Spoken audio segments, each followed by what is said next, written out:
It was a general custom of Arabs living in town to send their children with the Bedouin wet nurses to the deserts so that they can live in a good and healthy environment.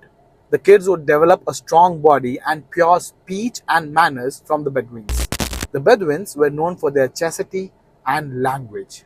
Halima, with her husband and a suckling baby, set out from her village. They were accompanied by few women from her village from Bani Saad bin Bakr, and they were on a quest to find children to suckle. It was a year of drought and famine, and they had nothing to eat. Halima rode on a brown mule. They also had with them an old she-camel. By Allah, they could not even get a drop of milk. They couldn't even have a wink of sleep because the baby kept crying due to hunger. Halima did not have enough milk in her breast, as well as the she-camel did not have anything to feed the baby. They used to constantly pray for rain and immediate relief. Then they reached Makkah and started to look for children to suckle. Not even a single woman from them accepted Allah's Messenger ﷺ as soon as they knew that he was an orphan. They had their eyes on the reward from the father, and they would think, what would the grandfather or mother likely to give?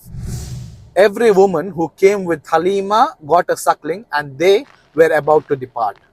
Halima said to her husband that she would not like to go back with other women without a baby, and she would go to the orphan and take him along with her.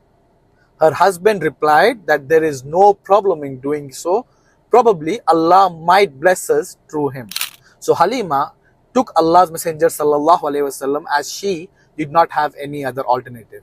When she lifted him on her arms, got him back to her place and put him on her breast, to her great surprise, she found enough milk. Allah's Messenger ﷺ drank to his heart's content, and so did his foster brother, and they both went to sleep together. Her husband then went to the she-camel to milk it, and to his astonishment, he found plenty of milk in it. They drank to fill their stomach and then had a sound sleep in the night. The next morning, her husband told to her, Halima, by Allah, you have gotten a blessed child. As long as the Prophet of Allah ﷺ stayed with them, they were entitled for a good fortune.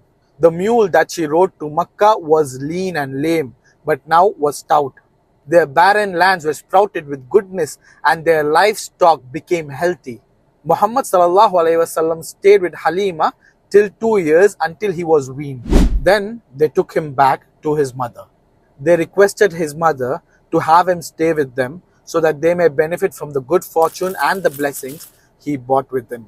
They persisted on their request and also expressed their anxiety of child catching certain infections which were peculiar in Makkah. They were granted their wish, and Prophet ﷺ stayed with them until he was 4 or 5 years old.